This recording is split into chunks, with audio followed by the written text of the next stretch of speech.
안녕하세요, 시청자 여러분. 오늘 이야기도 함께 들어보시죠. 남편의 누나가 임신을 했습니다. 시어머니는 누나를 저희 집으로 데려와 안방을 내어주라고 강요했죠. 저는 고개를 끄덕이며 동의한 뒤 여행 계획을 세웠습니다. 그러자 시댁 식구들이 겁에 질려 제게 90통의 전화를 걸어왔습니다. 저는 받지 않았고 그들은 공황 상태에 빠졌죠. 화려한 도시 서울에서의 제 삶은 저 서연과 남편 민준의 관계는 언뜻 보기에 완벽한 그림 같았습니다. 도시의 불빛이 발밑에 별처럼 반짝이는 강남의 고급 아파트에 꾸린 우리의 보금자리. 매일 아침이면 갓 내린 커피 향이 아침 햇살과 어우러지는 곳. 이 집은 단순한 집이 아니었습니다. 우리가 함께 쌓아 올린 경제적 독립과 사랑의 증거였죠. 적어도 저는 그렇게 믿었습니다. 민주는 제가 사랑하는 사람이자 남편이지만 그는 지방의 전통적인 가정 출신이었습니다. 그곳에서는 힘들게 번 돈에 가족이라는 보이지 않는 족쇄가 따라붙곤 했죠. 반면 저는 평범한 가정에서 자랐지만 개인적인 노력과 이른 나이에 시작한 부동산 투자 덕분에 꽤 큰 자산을 모을 수 있었습니다. 우리가 이 아파트를 매입하기로 결정했을 때 총 매매가는 9억 원이었습니다. 신혼부부에게 재정 문제는 투명하게 해결해야 할 숙제와도 같죠. 저는 민준에게 솔직하게 말했습니다. 나한테 현금 7억 원이 있어.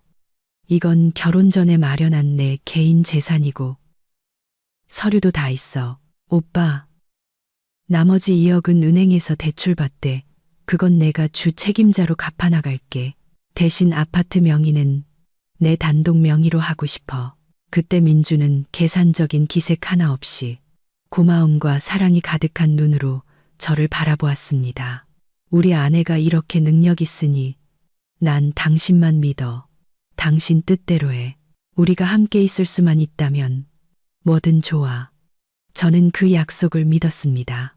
아파트 가격의 약 78%에 해당하는 7억 원은 제가 제 돈으로 계약금을 치렀습니다. 나머지는 은행 대출이었고 우리는 매달 공동 생활비 계좌에서 대출금을 상환했습니다. 저는 혹시 모를 비상 상황에 대비해 그 공동 계좌에 항상 대출 상환액보다 훨씬 큰 금액을 유지해 두곤 했습니다. 저는 이 집에 물질적인 것뿐만 아니라 제 모든 정신과 마음을 쏟아부었습니다. 제게 이곳은 안전한 피난처이자 민준과 제가 외부의 간섭이나 험담에 휘둘리지 않고 자유롭게 우리 삶을 꾸려나갈 수 있는 공간이었습니다. 하지만 인생이란 잔잔한 호수 같을 수만은 없는 법이죠.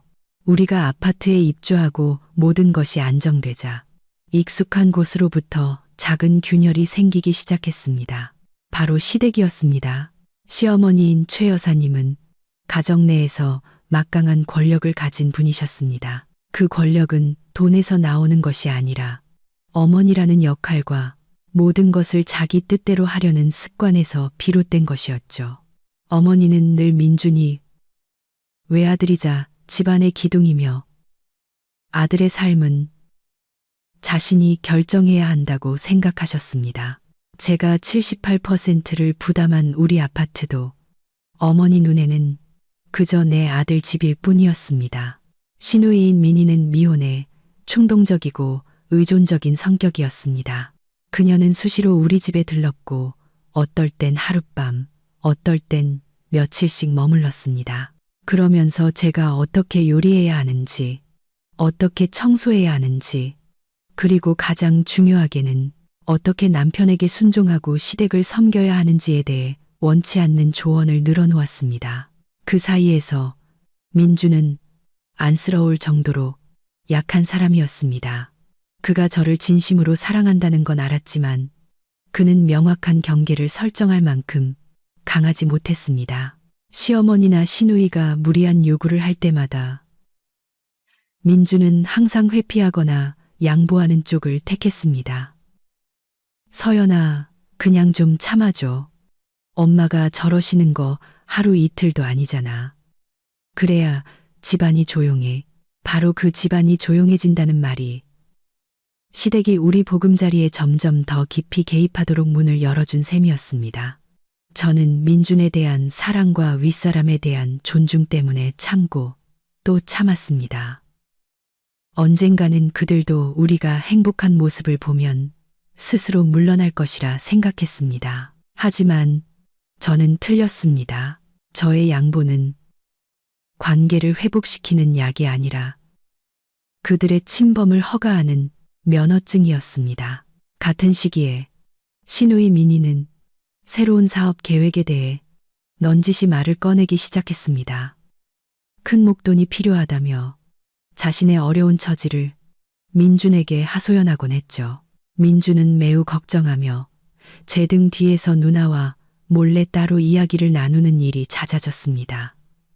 저는 경계심을 가졌습니다. 거울의 금처럼 우리 관계의 균열은 점점 더 커지고 있었습니다. 저는 조만간 이 거울이 산산조각 날 것이라는 걸 알았습니다.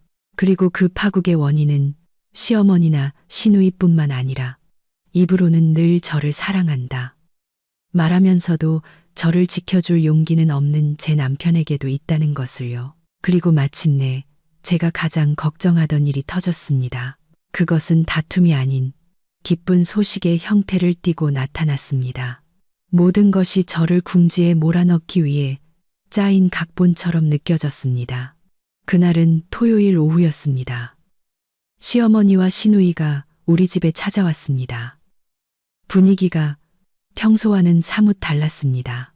시누이는 소파에 앉아 배를 쓰다듬으며 환하게 웃고 있었고 민주는 흥분된 표정으로 거실을 서성이고 있었습니다. 제가 방에서 나오자마자 민주는 서둘러 제게 달려와 손을 잡았습니다. 그의 목소리는 기쁨을 감추지 못했습니다. 서연아, 엄청난 소식이야. 누나가 임신했대. 투리맨, 저는 잠시 멈칫했습니다. 시누이는 결혼 정년기를 훌쩍 넘겼기에 그녀가 미혼모로서 아이를 갖기로 결심했다면 저 또한 그녀를 위해 기뻐해 줄 일이었습니다. 당연했죠. 그 아이는 민준의 조카이자 곧 태어날 소중한 생명이었으니까요. 저는 미소를 지으며 시누이에게 다가갔습니다. 어머, 형님. 정말 축하드려요. 너무 기쁜 소식이네요. 시누이는 마치 예정된 승리를 거둔 사람처럼 어딘가 부자연스러운 미소를 지었습니다. 고마워. 옳게. 이번에는 정말 조심해서 태교에만 전념해야지. 그 옆에 앉아 계시던 시어머니는 자랑스러움과 위엄이 가득한 표정이었습니다. 어머니는 민준의 등을 두드리며 말씀하셨습니다. 내 아들, 장하다. 곧 할머니가 되겠구나. 이렇게 중요한 일은 우리가 다 같이 잘 챙겨야지. 저는 이 기쁨 가득한 분위기 속에서 무언가 잘못되고 있다는 것을 느꼈습니다. 민주는 완전히 들떠 있었습니다. 그는 오로지 누나를 가장 편안하게 해주는 것에만 집중했습니다. 오렌지 주스를 갈아다 주고 식사부터 휴식까지 온갖 것을 챙기는 모습이 마치 민준이 시누이의 남편인 것만 같았습니다. 시어머니는 저를 돌아보았습니다. 눈빛은 날카로웠지만 목소리는 거짓된 걱정으로 가득 차 있었습니다. 서연아, 내 형님이 임신을 해서 몸이 많이 약해. 이것저것 조심해야 할 게 많단다. 요즘 내 사업도 더 바빠진 것 같던데. 너도 피곤해 보이는구나. 저는 차분하게 대답했습니다. 네, 어머님. 제 일은 괜찮아요. 시간 조절은 제가 알아서 할 수 있습니다. 시어머니는 길게 한숨을 내쉬더니 우리 아파트 전체를 훑어보았습니다. 시선은 안방 문에서 멈췄습니다. 너희 집 참 좋다. 넓고 환하고 특히 저 안방 말이야. 창문도 크고 햇볕도 잘 들고 공기도 잘 통하잖니. 내가 보니 저 방이 태교하고 나중에 아기 키우기에는 딱이겠더구나. 심장이 쿵하고 내려앉았습니다. 시어머니의 의도가 너무나도 명백하게 드러났습니다. 압박은 생각보다 훨씬 빨리 찾아왔습니다. 저는 최대한 존중하는 어조를 유지하려 애썼습니다. 어머님, 안방은 저희 부부가 쓰는 방이에요. 작은 방도 충분히 쾌적하고 편의시설도 다 갖춰져 있어요. 형님이 여기서 지내면서 몸조리 하시는 건 좋지만 작은 방도 충분할 거예요. 그러자 시어머니는 갑자기 태도를 바꾸어 서운함과 책망이 가득한 얼굴로 변했습니다. 서연아, 너 지금 무슨 뜻으로 그런 말을 하니? 내 손주는 이 집안의 핏줄이야. 곧 태어날 아이인데 어떻게 방 하나 가지고 그렇게 계산적으로 굴 수가 있어? 작은 방은 어둡고 좁잖아. 몸도 약한 내 형님이 거기서 지내라는 말이니? 너희는 젊으니까 어디서 자도 괜찮지만 어떻게 누나한테 양보할 줄을 몰라. 이 집 며느리가 됐으면 다음 세대를 생각할 줄 알아야지. 목이 꽉 막히는 기분이었습니다. 저는 민준을 쳐다보았습니다. 그는 마침 오렌지 주스를 들고 나오던 참이었습니다. 어머니의 마지막 몇 마디를 들은 그는 또다시 그 익숙한 약한 모습을 보였습니다. 엄마, 목소리 좀 낮춰요. 누나 쉬어야 하잖아요. 서연아, 당신도 엄마랑 그만 싸워. 방 문제는 나중에 천천히 얘기하면 되잖아. 지금은 누나가 임신 초기니까 누나 기분을 좋게 해주고 건강하게 해주는 게 제일 중요해. 민주는 마치 제가 문제를 일으켜 이 좋은 분위기를 망치는 사람인 것처럼 말했습니다. 그는 철저히 어머니와 누나의 편에 섰습니다. 제 걱정이 근거 없는 것이 아니었습니다. 신우이의 임신은 시어머니가 우리 삶에 더 깊이 개입하고 우리 공간을 점령할 완벽한 명분을 제공한 셈이었습니다. 만약 신우이가 이 집에 들어와 아이를 낳고 산다면 저와 민준의 사적인 공간은 완전히 사라지고 경계는 무너질 것이며 결국 가장 큰 피해를 보는 사람은 제가 될 것이었습니다.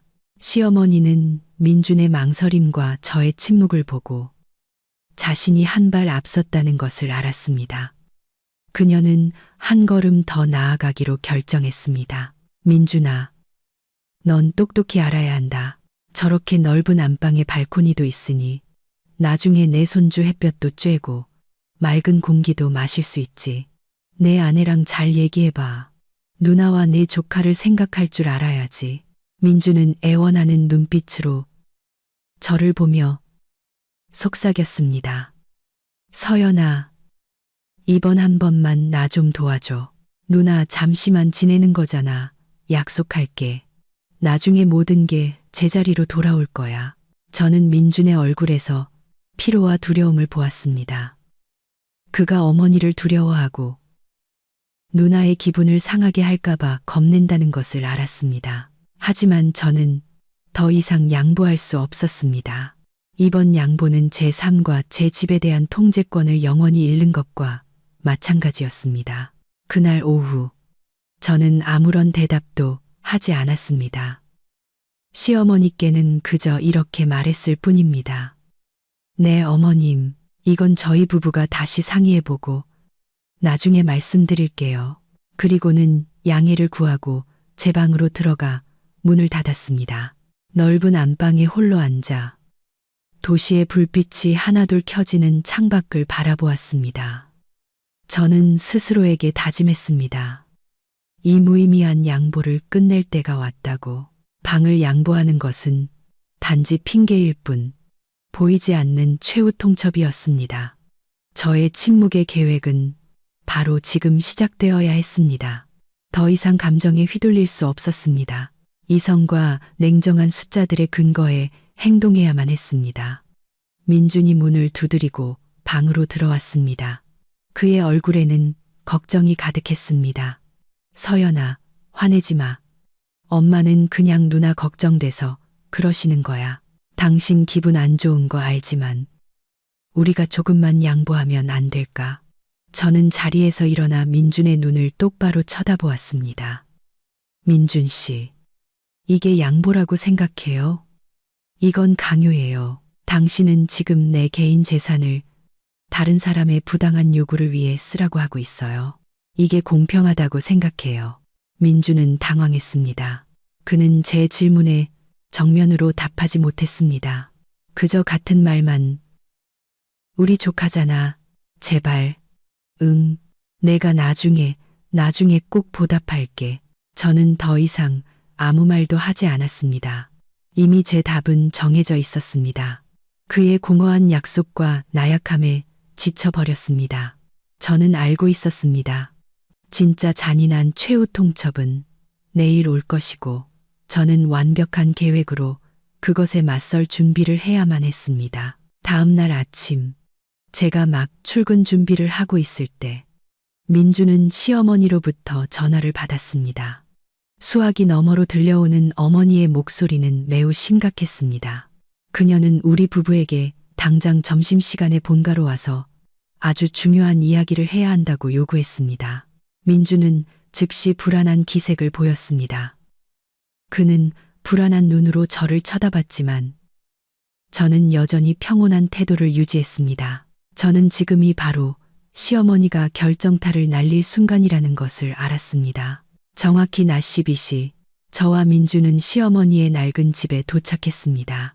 분위기는 무거웠고 평범한 가족 식사의 따뜻함은 전혀 찾아볼 수 없었습니다.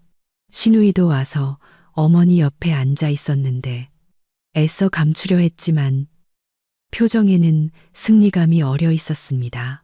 식탁에 앉자마자 시어머니는 수저를 옆으로 밀어놓고 저와 민준을 똑바로 쳐다보았습니다. 내가 너희를 부른 건 한 가지를 확실히 해두기 위해서다. 이건 우리 집안의 중대사야. 시어머니는 차갑고 단호한 어조로 말을 시작했습니다. 민준이 서둘러 끼어들었습니다. 엄마, 무슨 일인데 그렇게 심각하게 말씀하세요. 할 말씀 있으시면 그냥 편하게 하세요. 시어머니는 민준의 말을 무시하고 시선을 제게 고정했습니다. 서연아, 네가 내 사업도 하고 능력 있는 거 안다. 하지만 이 집 며느리가 된 이상 뭐가 가장 중요한지는 알아야지.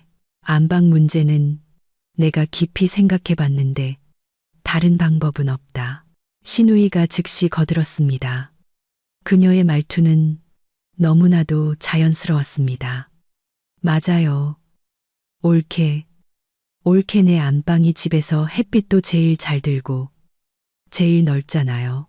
제가 지금 임신 중이라 의사 선생님도 조용하고 쾌적한 공간에서 쉬어야 한다고 하셨어요. 나중에 아기 태어나면 햇볕도 쬐어주고 유모차 놓을 공간도 필요한데 작은 방은 턱없이 부족해요. 저는 아무런 반응 없이 표정에 감정이 드러나지 않도록 유지하며 듣고만 있었습니다. 그들이 어디까지 가는지 보고 싶었습니다. 시어머니는 제 침묵을 보고 제가 흔들리고 있다고 생각했는지 한 걸음 더 압박해 왔습니다. 서연아, 마지막으로 말한다. 나는 네가 당장 안방을 네 형님과 내 손주에게 양보할 것을 요구한다. 민준이는 내 아들이고 이 집안의 기둥이야. 누나와 조카를 챙길 책임이 있어. 너희는 아직 젊고 건강하니까 잠시 작은 방에서 지내는 건 아무 문제도 아니지. 혈육의 정을 생각해야지. 그 순간 민주는 눈에 띄게 망설이기 시작했습니다. 그는 어머니와 저를 번갈아 보며 괴로운 표정을 지었습니다. 그는 테이블 밑으로 제 손을 잡고 꽉 쥐었습니다. 그리고 더듬거리며 말했습니다. 엄마, 그건 서연이한테도 좀 힘든 일이에요. 이 집 엄마도 아시잖아요. 대부분 서연이가 번 돈으로 산 거예요. 민준의 말은 시어머니의 인내심에 찬물을 끼얹는 격이었습니다. 그녀는 손으로 테이블을 세게 내리쳤고 그 건조한 소리에 모두가 깜짝 놀랐습니다. 민준아, 너 지금 뭐라고 했니? 돈? 감히 이 엄마 앞에서 돈 얘기를 꺼내? 넌 아들이면서 네 아내 하나 휘어잡지 못하고 아내가 돈을 핑계로 이 엄마한테 대들고 시댁 식구를 외면하게 내버려둬. 시어머니의 목소리는 이제 더 이상 자제력을 찾아볼 수 없었습니다. 민준 씨, 더 이상 아무 말도 할 필요 없어요. 제가 민준의 말을 단호하게 끊었습니다. 그를 쳐다보지 않고 시어머니를 똑바로 응시했습니다. 시어머니는 제가 굴복했다고 생각했는지 제 동의를 기다리며 고개를 쳐들었습니다. 하지만 민준이 겁에 질렸지만 약한 목소리로 다시 말을 이었습니다. 엄마, 제발요. 뭐든 상의할 수 있잖아요. 저랑 서연이가 누나를 최선을 다해 돌볼게요. 하지만 방 문제는 시어머니는 민준이 말을 끝내기도 전에 자리에서 벌떡 일어나 의자를 뒤로 밀쳤습니다. 그녀는 민준을 노려보았고 그 눈빛은 날카로운 칼과 같았습니다. 그녀의 말은 마지막 일격과도 같았습니다. 좋다. 너희 부부가 내 말을 듣지 않겠다면, 가족을 위하지 않겠다면, 내 손주를 위하지 않겠다면 나도 이 결혼 더는 필요 없다.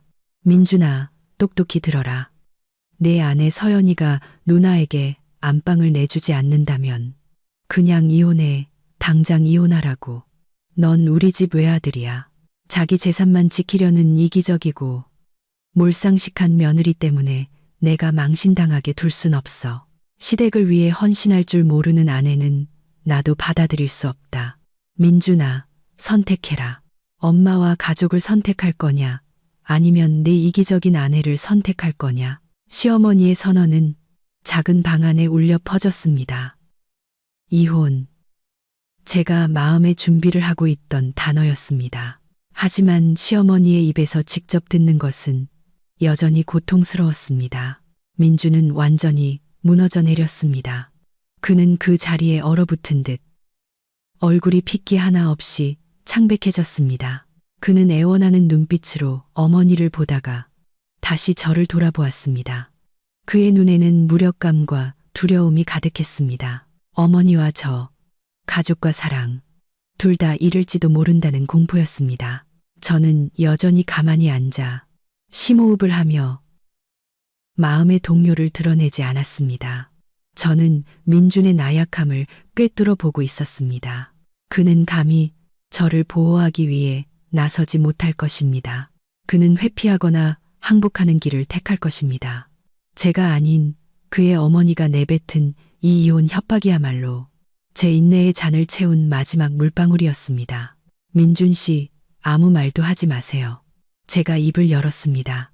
제 목소리는 놀라울 정도로 부드러웠습니다. 마치 긴장된 공기 속을 스치는 시원한 바람처럼요. 저는 시어머니를 돌아보며 기묘한 미소를 지었습니다. 네, 어머님, 하시는 말씀 잘 들었습니다.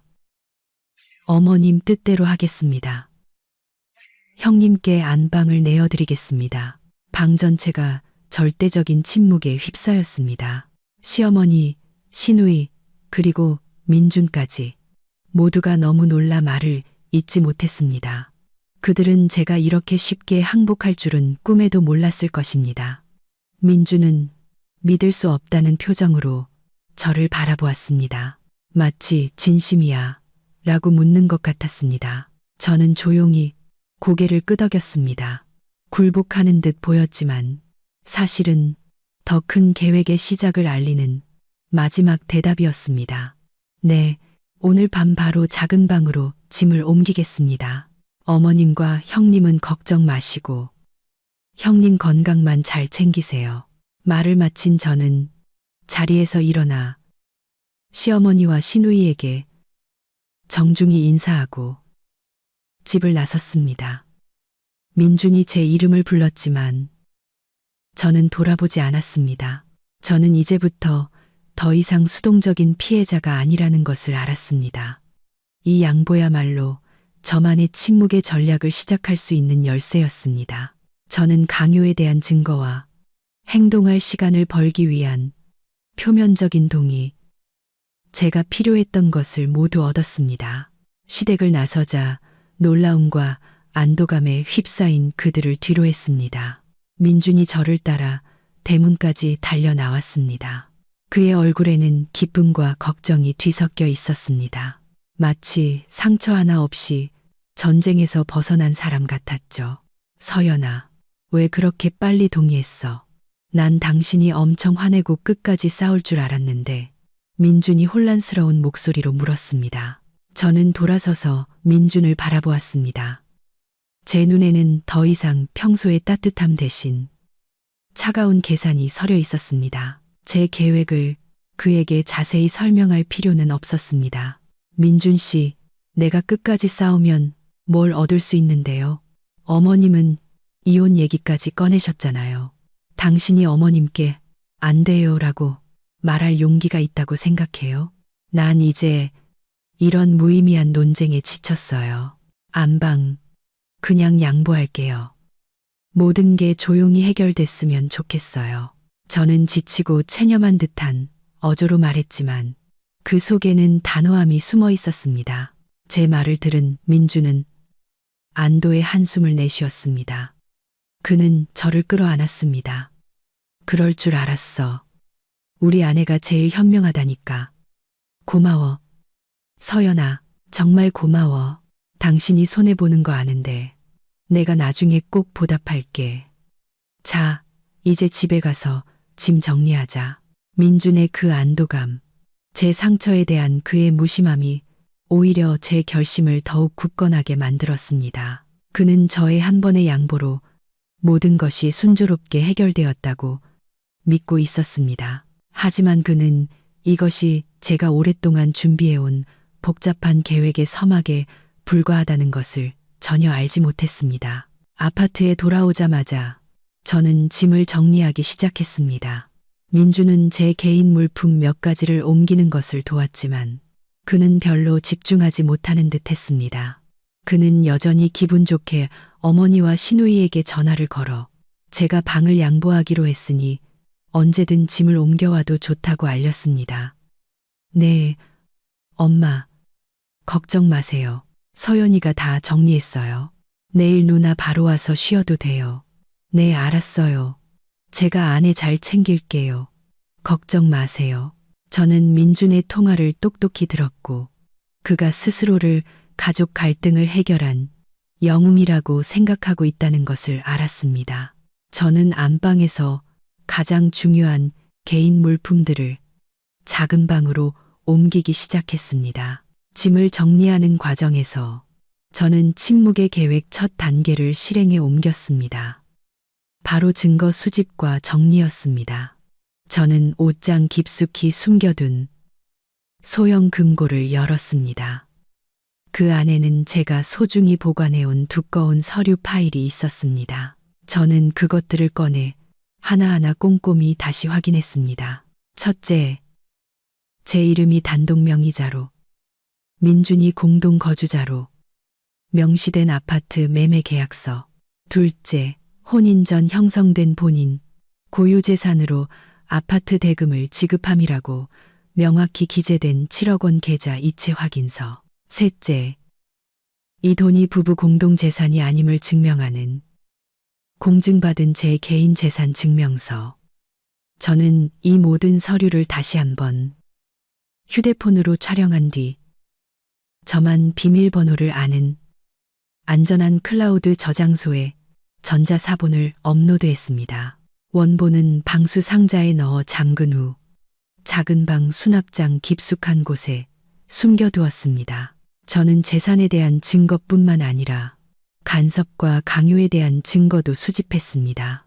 시어머니가 민준에게 제가 방을 양보하지 않으면 이혼하라고 요구했던 통화 내용을 녹음해둔 음성 메시지함을 다시 확인했습니다.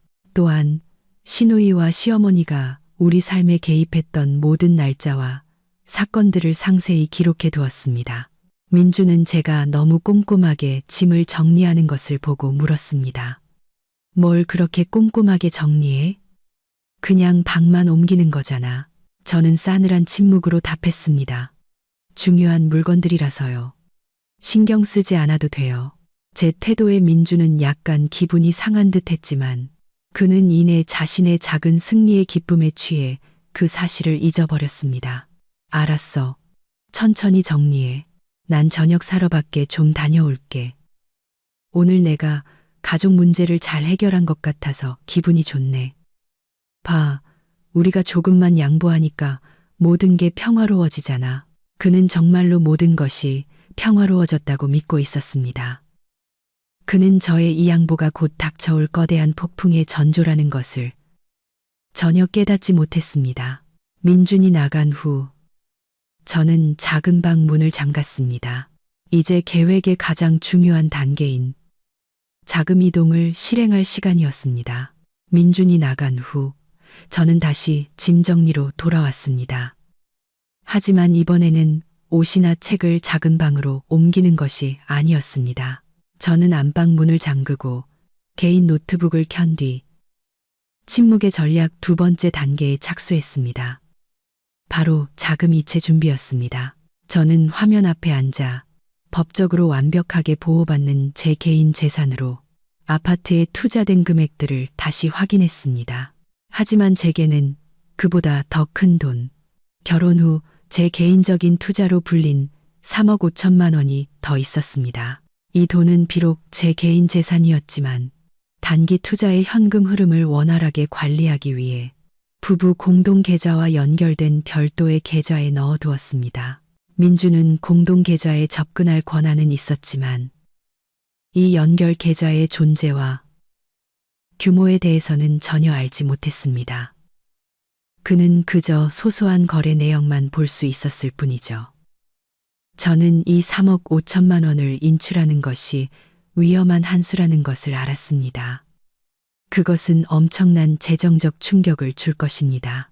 하지만 이것이야말로 제가 이 수동적인 상황에서 벗어날 수 있는 유일한 지렛대였습니다. 제 피땀 어린 돈이 민준의 통제하에 놓여있게 할 수는 없었습니다. 특히 그가 자신의 가족을 위해 제 이익을 희생할 준비가 되어 있다는 것을 증명한 이상은요. 저는 오후 내내 모든 거래 내역을 다시 검토했습니다. 제 모든 금융 활동이 명확한 근거를 가지고 있는지, 이혼 준비에 필요하다면 어떤 자료가 더 필요한지 확인하고 싶었습니다. 저는 은행 거래 내역서를 추가로 복사하여 제가 각종 공과금, 월별 주택담보대출 상환금, 그리고 큰 생활비를 지불하기 위해 공동 계좌로 이체했던 큰 금액들을 눈에 띄게 표시해 두었습니다. 이것은 제가 아내로서의 재정적 의무를 충분히 이행했으며 심지어 경제적 부담의 대부분을 짊어지고 있었다는 것을 증명하기 위함이었습니다. 저는 이 모든 증거들을 작은 충격 방지 가죽 파우치에 꼼꼼히 담아 법적 서류 파일과 함께 작은 방의 방수 상자 안에 넣었습니다. 모든 증거는 제가 맞서 싸워야 할 그날을 위해 안전하게 보관되었습니다. 서류 작업을 마친 후 저는 의도적으로 안방의 물건들을 정리하기 시작했습니다. 단순히 옷을 작은 방으로 옮기는 것이 아니라 제 개인적인 취향이 강하게 묻어나는 물건들을 철거했습니다. 제가 직접 고르고 제 돈으로 산 물건들이었죠. 이탈리아제 스탠드 조명, 고가의 실크 침구 세트, 침대 발치의 페르시안 카펫까지 모든 것을 조심스럽게 접어 상자에 담았습니다. 저는 짐 보관 서비스 업체에 전화를 걸었습니다. 집을 수리하게 되어서 약 2주간 고가의 가구들을 맡겨야 해요. 라고 말하고 민준이 출근한 내일 아침 일찍 짐을 가져가 달라고 요청했습니다. 민준이 패스트푸드를 사들고 집에 돌아왔을 때 저는 개인 물품 정리를 거의 마친 상태였습니다. 안방은 기본적인 가구만 남아 캐져 있었습니다. 민주는 그 변화를 보고 만족스러워하는 듯 했습니다. 우리 아내, 일 처리 정말 빠르네. 방이 훨씬 넓어 보여. 엄마랑 누나한테도 말해뒀어. 내일 누나가 올 거야. 봐, 당신이 조금만 양보하니까 모든 게 다시 즐거워졌잖아. 저는 희미하게 미소 지었습니다. 네, 전 그냥 모든 게 평화로웠으면 좋겠어요. 민준 씨가 저랑 가족 사이에서 힘들어하는 거 보고 싶지 않아요. 제 말은 체념처럼 들렸지만 마음속으로는 그를 비웃고 있었습니다. 제가 민준 씨를 힘들게 하고 싶지 않다고요? 아니요. 저는 그가 자신이 만들어낸 이 극도의 곤경에 정면으로 맞서기를 원했습니다. 그날 밤, 저와 민주는 겉보기에는 평범한 분위기에서 저녁을 먹었습니다. 민주는 회사에서 있었던 재미있는 이야기들을 늘어놓았습니다. 그는 평소보다 제게 더 많은 관심을 보였습니다. 아마도 어머니 앞에서 보였던 자신의 나약함을 보상하려는 의도였을 겁니다. 서연아, 속상한 거 아는데 나 너무 미워하지 마. 약속할게. 나중에 누나 아기 낳고 나면 내가 엄마랑 얘기해서 누나 다른 곳으로 이사하게 할게. 그리고 우리 보상으로 여행 가자. 어디 가고 싶어? 저는 그의 눈을 바라보았습니다. 제 눈빛은 아무 일도 없었다는 듯 평온했습니다. 네, 저도 여행 가고 싶었어요. 제주도에 한 열흘 정도 다녀올까 생각 중이에요. 좀 쉬면서 스트레스도 풀고 싶고요. 민주는 매우 흥분한 듯 보였습니다. 제주도? 좋지. 당연히 가야지. 당신은 푹 쉬고 와. 내가 집에서 모든 일 다 처리할게. 당신이 열흘 동안 없는 동안 내가 누나랑 집안일 다 책임질게. 정말 편안하게 쉬고 와. 저는 고개를 끄덕였습니다. 네, 고마워요.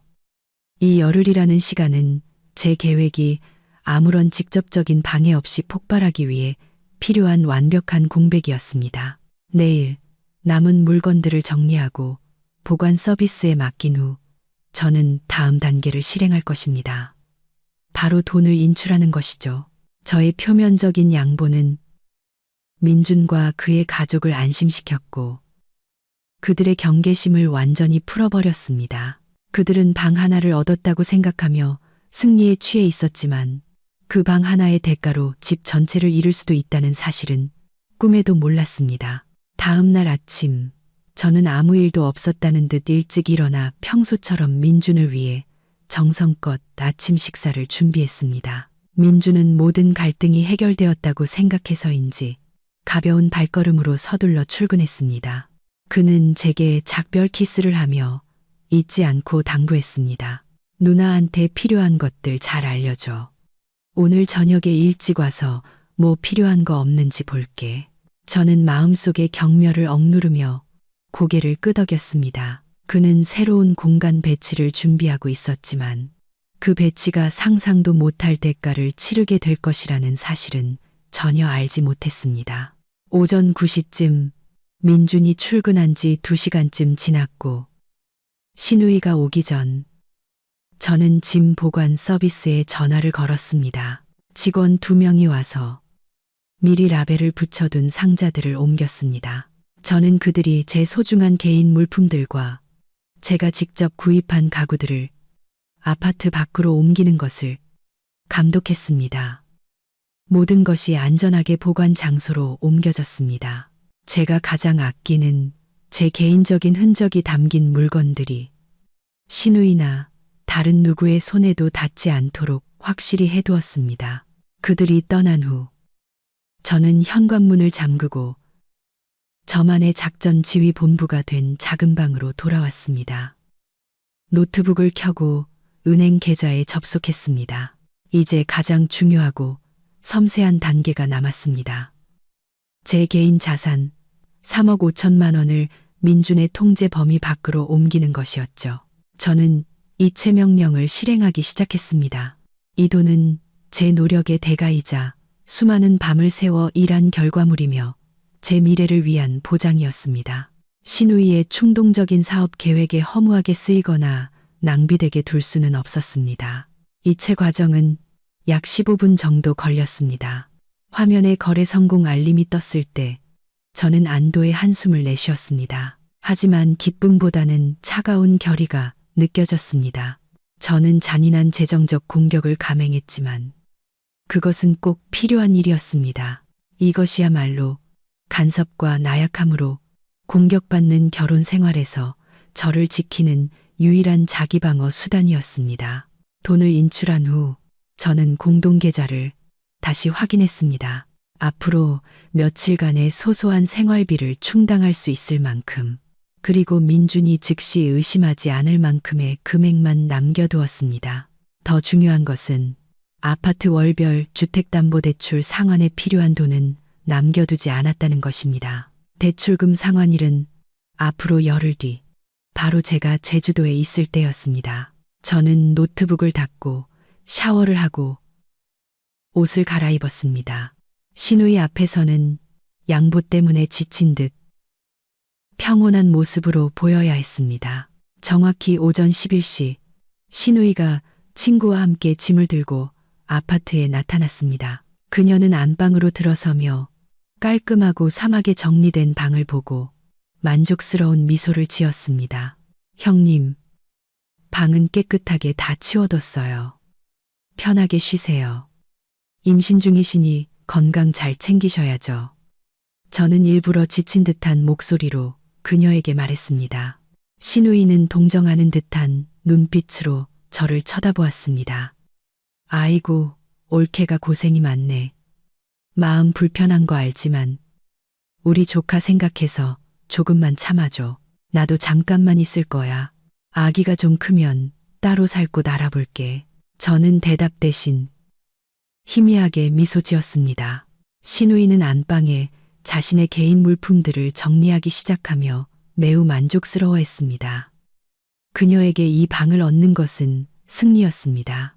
하지만 그 승리가 제가 놓은 덫이라는 사실은 전혀 알지 못했습니다. 저는 신우이에게 안방 열쇠를 건네주고 작은 방으로 돌아왔습니다. 그리고 내일 아침 일찍 출발하는 제주도행 비행기 표를 예매했습니다. 제 계획은 민준의 무관심과 맹목적인 믿음 덕분에 완벽하게 진행되고 있었습니다. 그는 저의 단호한 움직임에 대해 전혀 눈치채지 못했습니다.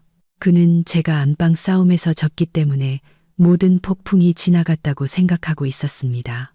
신우이가 이사 온 그날 저녁, 민주는 평소보다 일찍 퇴근했습니다.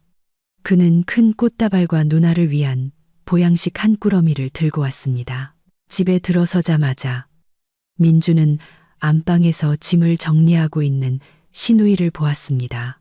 누나, 좀 편해졌어. 이 방 넓고 환해서 태교하기에는 최고지. 푹 쉬어. 필요한 거 있으면 뭐든지 말하고. 민주는 걱정 가득한 목소리로 말했습니다. 신우이는 만족스러운 미소를 지었습니다. 고맙다, 내 동생. 너 같은 동생이 있어서 얼마나 든든한지 몰라. 내 올케도 제법이더라. 난 또 끝까지 버틸 줄 알았지. 민주는 저를 돌아보았습니다. 저는 작은 방에서 남은 몇 가지 물건을 정리하고 있었습니다. 그의 얼굴에는 고마움과 미안함이 뒤섞여 있었습니다. 서연아, 나 미워하지 마. 당신이 손해본 거 아는데 이렇게 해주니 정말 기쁘다. 오늘 저녁에 내가 맛있는 거 사줄게. 보상하는 의미에서 저는 가볍게 고개를 끄덕이는 것으로 대답했습니다. 더 이상 어떤 원망의 말도 하지 않았습니다. 바로 이 침묵이 민준을 안심하게 만들었습니다. 그는 제 침묵을 체념과 피로의 표시라고 오해했고 반격을 준비하는 신호라고는 생각하지 못했습니다. 그는 제가 방을 양보한 후 완전히 포기했다고 믿었습니다. 그 후 며칠 동안 민주는 거의 모든 관심을 신우이에게 쏟았습니다. 그는 퇴근하자마자 안방으로 달려가 누나의 안부를 묻고 보양식과 음료를 사다 날랐습니다. 심지어 신우이를 위해 작은 의료기기 몇 개를 사오기도 했습니다. 이 모든 비용은 그가 여전히 돈이 넘쳐난다고 믿는 공동계좌에서 지출되었습니다. 저는 민준이 자신의 새로운 역할에 심취해 있는 모습을 지켜보았습니다. 그는 이 집과 이 대출금, 그리고 이 풍족한 삶이 대부분 제 돈과 노력으로 만들어졌다는 사실을 잊어버린 듯 했습니다. 민준 씨, 저 제주도 비행기 표 예매했어요. 내일 출발해서 열흘 정도 있다가 올게요. 저는 출발 전날 밤 민준에게 알렸습니다. TV를 보던 민준은 활기찬 표정으로 저를 돌아보았습니다. 좋아, 서연아, 가서 푹 쉬고 와. 내가 집에서 누나랑 집안일 다 챙길게. 아무 걱정 말고 다녀와. 무슨 일 있으면 전화하고. 저는 미소 지었습니다. 네, 알았어요. 정말 푹 쉬고 싶어요. 집에 있는 동안 건강 잘 챙겨요. 잠자리에 들기 전 저는 모든 중요한 사항들을 다시 한번 확인했습니다. 가장 중요한 것은 은행으로부터 알림을 받았다는 사실입니다. 월별 주택담보대출 상환일이 앞으로 7일 뒤, 즉 제가 아직 제주도에 있을 때였습니다. 그리고 저는 공동계좌에 남은 잔액이 이 대출금을 상환하기에 턱없이 부족하다는 것을 잘 알고 있었습니다. 다음 날 이른 새벽, 아직 동이 트기 전에 저는 잠에서 깼습니다. 조용히 여행 가방을 쌌습니다. 제 캐리어는 열흘간의 여행에 필요한 옷 몇 벌과 필수품만 담겨 있어 작고 가벼웠습니다. 어떤 보석이나 고가의 장비도 가져가지 않았습니다. 민주는 작은 방에서 깊이 잠들어 있었습니다. 누나를 돌보느라 피곤했던 모양입니다. 저는 그를 마지막으로 바라보았습니다. 더 이상 분노나 실망은 없었고 오직 단호함만이 남아 있었습니다. 이 결혼은 되살아나거나 끝나거나 둘 중 하나를 위한 강력한 전기 충격이 필요했습니다. 그리고 저는 두 가지 시나리오 모두에 대비가 되어 있었습니다. 저는 캐리어를 끌고 작은 방을 나와 조용히 문을 닫았습니다. 민준을 깨우고 싶지 않았습니다. 거실을 지나며 굳게 닫힌 안방 문을 보았습니다. 그 안에서는 신우이가 자신의 승리를 만끽하며 원래 우리 부부의 것이었어야 할 침대에서 편안히 쉬고 있겠죠. 그녀가 누릴 수 있는 시간은 이제 곧 끝날 것입니다. 저는 아파트 문을 조심스럽게 잠그고 밖으로 나왔습니다. 도시는 아직 잠들어 있었고 한적한 거리에는 가로등 불빛만이 비추고 있었습니다. 저는 택시를 불러 공항으로 곧장 향했습니다. 김포공항에서의 절차는 신속하게 진행되었습니다. 체크인을 마치고 보안 검색대를 통과한 후 탑승 대기실에 앉았습니다. 지금 이 순간의 기분은 해방감이었습니다. 숨막히는 가족 분위기로부터 시시콜콜한 잔소리로부터 민준의 나약함으로부터의 해방.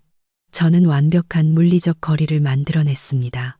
정확히 아침 6시 비행기는 이륙하여 저를 서울에서 멀리 데려갔습니다. 비행기 위에서 솜사탕처럼 떠다니는 하얀 구름을 내려다보며 저는 휴대폰을 꺼내 민준에게 보낼 짧은 메시지를 작성했습니다.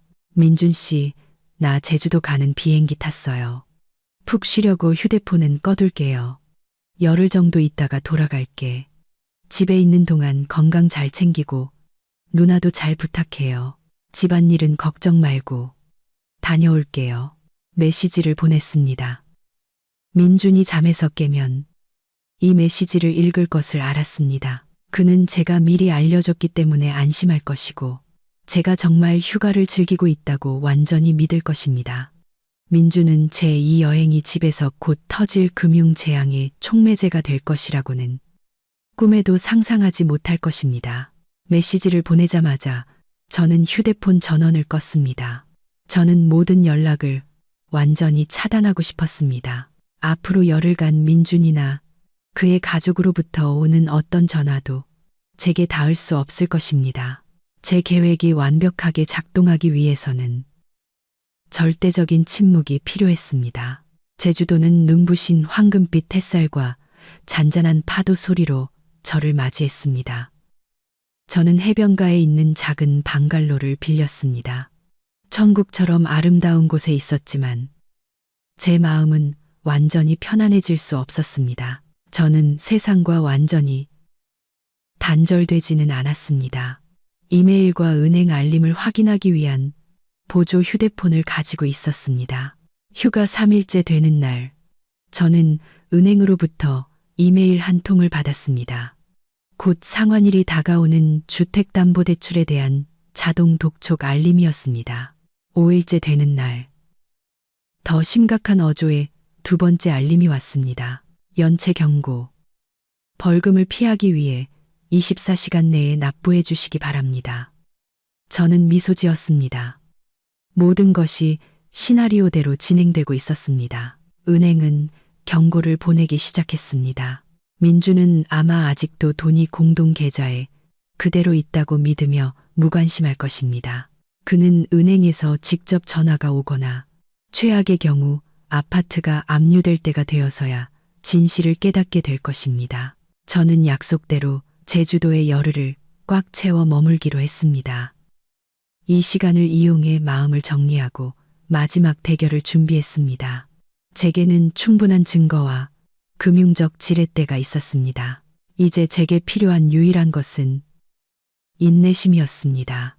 민준과 그의 가족이 스스로 붕괴를 느끼고 경계를 무너뜨리고 제 신뢰를 배반한 대가가 얼마나 비싼지 깨닫게 할 인내심이었습니다. 제가 없는 열흘은 민준이 거짓된 안락함 속에서 보낸 시간이었습니다. 그는 자신이 벼랑 끝에 서 있다는 사실을 전혀 알지 못했습니다. 제가 떠난 첫날, 민준은 잠에서 깨어 제 메시지를 보고는 아내가 스트레스를 풀러 잠시 여행을 가는 것도 좋다고 생각하며 미소 지었을 뿐입니다. 그는 제가 미리 알려주고 열흘 뒤에 돌아오겠다고 약속했기 때문에 안심했습니다. 민주는 재빨리 가장의 역할에 몰입하여 시누이를 챙기는데 집중했습니다. 넓고 편안한 안방을 차지한 시누이는 매우 만족스러워했습니다. 시어머니는 수시로 찾아와 딸을 위해 온갖 보양식을 가져다 주었습니다. 모두가 민준을 아내에게 잘하고 책임감 있는 동생이라며 칭찬했습니다. 민준은 그 칭찬 속에서 저를 단호하게 지켜주지 않고도 양쪽 모두를 만족시켰다는 사실에 자부심을 느꼈습니다. 민준은 여가 시간을 집에서 요리하고 청소하고 시누이와 대화하며 보냈습니다. 그 열흘간 그의 삶은 누나를 돌보는 것을 중심으로 돌아갔습니다.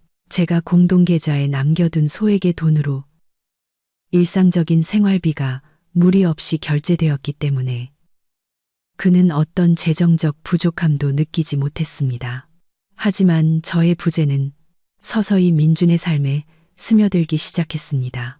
민준은 잠시 그런 생각을 하다가도 이내 떨쳐버렸습니다. 그는 딱 열흘뿐이야. 조금만 참자. 서연이가 돌아오면 모든 게 원래대로 돌아올 거야. 라고 스스로를 다독였습니다. 그는 공동 계좌를 전혀 확인하지 않았습니다. 민주는 제가 더 많은 돈을 벌고 항상 큰 지출을 관리했기 때문에 재정 관리에 있어서는 저를 절대적으로 신뢰하는 습관이 있었습니다. 민주는 자신이 공동 예금 계좌라고 믿었던 3억 5천만 원이 그 자리에 그대로 있으며 월별 대출금 상환은 물론 어떤 긴급 상황에도 대비할 수 있다고 당연하게 생각했습니다. 그는 의심할 이유가 전혀 없었습니다.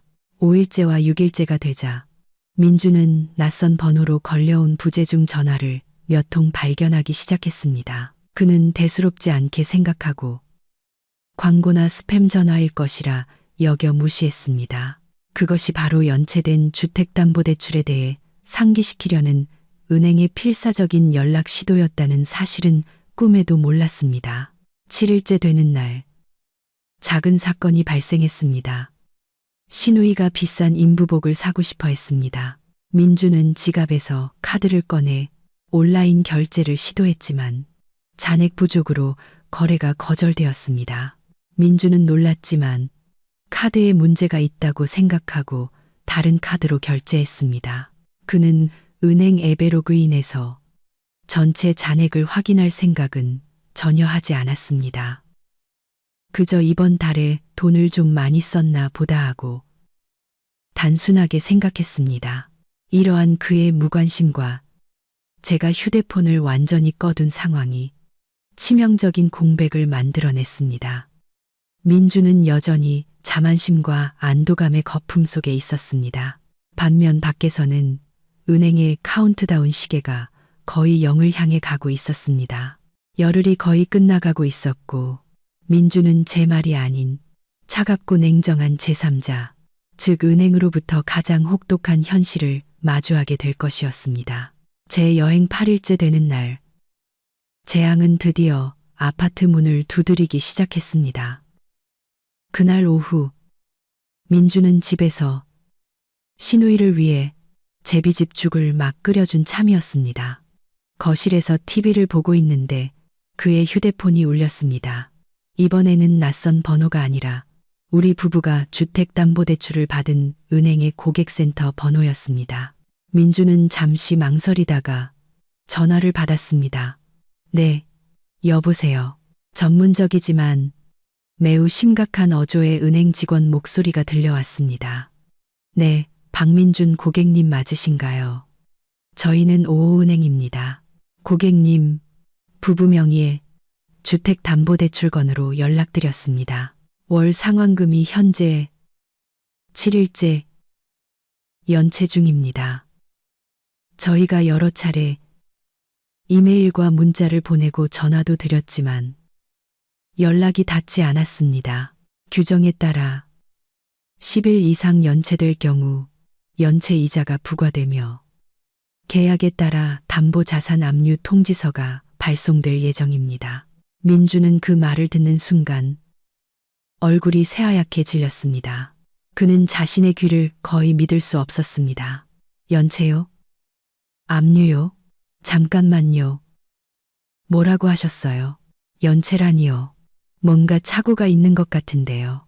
저와 제 아내의 공동 계좌에는 항상 돈이 충분히 들어 있어요. 어떻게 연체가 될 수 있죠? 저희는 항상 제때 납부해 왔는데요. 민주는 당황해서 목소리가 떨렸습니다. 은행 직원은 여전히 침착한 태도를 유지했습니다. 네, 고객님. 제가 시스템을 다시 확인했습니다. 은행에서 상환일에 고객님 부부의 공동 계좌에서 자동 이체를 시도했으나 잔액 부족으로 실패했습니다. 현재 고객님의 공동 계좌 잔액은 월 상환금인 300만 원을 결제하기에 턱없이 부족한 아주 소액만 남아 있습니다. 민준의 머릿속이 핑 돌았습니다. 300만 원은 월 상환금액. 그는 우리 공동 계좌에 제 예금과 투자금 수억 원이 항상 들어있다고 믿었습니다. 어떻게 부족할 수가 있지? 잠시만 기다려주세요. 제가 바로 확인해 볼게요. 압류 통지서나 벌금 같은 건 절대 보내지 마세요. 민주는 서둘러 말하고 직원에게 인사도 제대로 못한 채 전화를 끊었습니다. 민주는 손이 너무 떨려서 휴대폰에 은행 앱을 여는데 몇 초나 걸렸습니다. 그와 제가 자주 사용하던 공동 계좌에 로그인했습니다.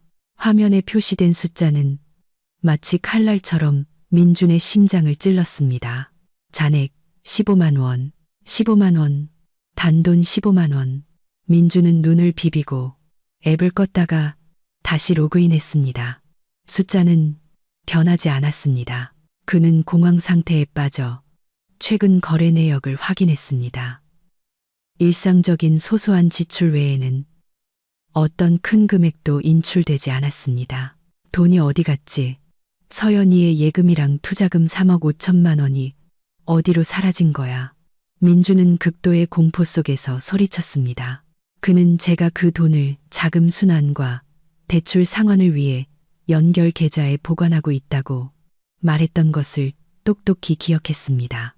그제야 민주는 제가 제주도로 떠나기 전에 했던 일들을 떠올렸습니다. 비정상적인 침묵, 믿을 수 없을 정도로 쉬웠던 양보, 그리고 여행에 대해 물었을 때 무관심한 태도. 민주는 즉시 작은 방으로 달려가 모든 서랍과 구석을 뒤졌지만 거액의 이체 증거나 은행의 이상한 통지서 같은 것은 아무것도 찾을 수 없었습니다. 제 휴대폰도 찾을 수 없었습니다.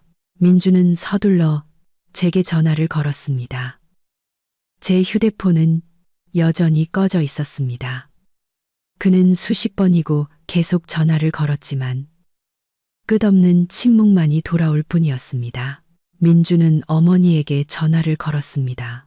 저를 이 상황으로 몰아넣은 장본인 최 여사님과 이야기해야 했습니다. 민주는 시누이가 쉬고 있는 안방으로 달려갔습니다. 그의 얼굴은 넋이 나간 상태였습니다. 누나, 서연이 휴대폰 어디 있는지 봤어. 왜 전화를 안 받지? 누나, 우리 은행 계좌에서 돈이 다 빠져나갔어. 은행에서 집을 압류한대. 쉬고 있던 시누이는 민준의 말에 깜짝 놀랐습니다. 민준아, 너 무슨 헛소리야. 무슨 돈이 빠져나가고 집이 압류돼. 진짜야, 누나. 은행에서 전화 와서 우리가 대출금 연체했다고. 공동 계좌에 15만 원밖에 안 남았다고 했어. 민주는 절망에 찬 목소리로 거의 울부짖었습니다. 진정한 공황 상태가 시작되었습니다. 민준이 내뱉은 말은 시누이에게 마른 하늘의 날벼락과도 같았습니다. 그녀는 침대에서 벌떡 일어났습니다. 얼굴은 창백했고 넓은 안방에서 누리던 여유와 만족감은 온데간데 없었습니다. 민준아, 너 지금 뭐라고 했어? 집이 왜 없어져? 쓸데없는 소리에서 나 놀라게 하지 마. 시누이는 애써 침착하려 했지만 목소리는 떨리고 있었습니다. 민주는 완전히 이성을 잃었습니다. 그는 손에 든 휴대폰을 흔들며 계속해서 고개를 저었습니다. 아니야, 헛소리가 아니라고. 은행에서 방금 전화 와서 우리가 대출금을 연체했고 곧 벌금이 부과되고 집 압류 통지서가 올 거라고 했어. 돈, 공동계좌에 돈이 전부 인출됐단 말이야. 누나, 내가 서연이한테 전화했는데 전화를 꺼놨어. 연락이 안 돼. 시누이는 민준을 보았습니다. 그녀의 눈에는 두려움과 분노가 뒤섞여 있었습니다. 그 올케 도대체 무슨 짓을 한 거야? 왜 돈을 다 빼가? 미쳤나 봐. 민준아, 거기에 얼마가 있었는지 알아? 너희 부부 예금 3억 5천만 원이 넘게 있었잖아. 도대체 무슨 일이야? 민주는 당황해서 시누이의 팔을 잡았습니다. 나도 몰라. 난 그냥 돈이 그대로 있는 줄 알았어. 서연이한테 물어보지도 않았어. 그냥 방만 양보하면 모든 게 괜찮아질 거라고 했단 말이야. 누나, 우리 이제 어떡해? 서연이는 열흘 뒤에나 돌아오는데 은행에서는 며칠 안 남았다고 했어. 공황 상태에 빠진 민주는 어머니에게 전화하는 것 외에는 아무것도 할 수 없었습니다. 그는 떨리는 손으로 시어머니의 번호를 눌렀습니다. 엄마, 엄마, 저 민준이에요. 큰일 났어요, 엄마. 시어머니는 아들의 울먹이는 목소리를 듣고 덩달아 걱정이 되었습니다. 이 녀석, 왜 그렇게 허둥대? 무슨 일이야?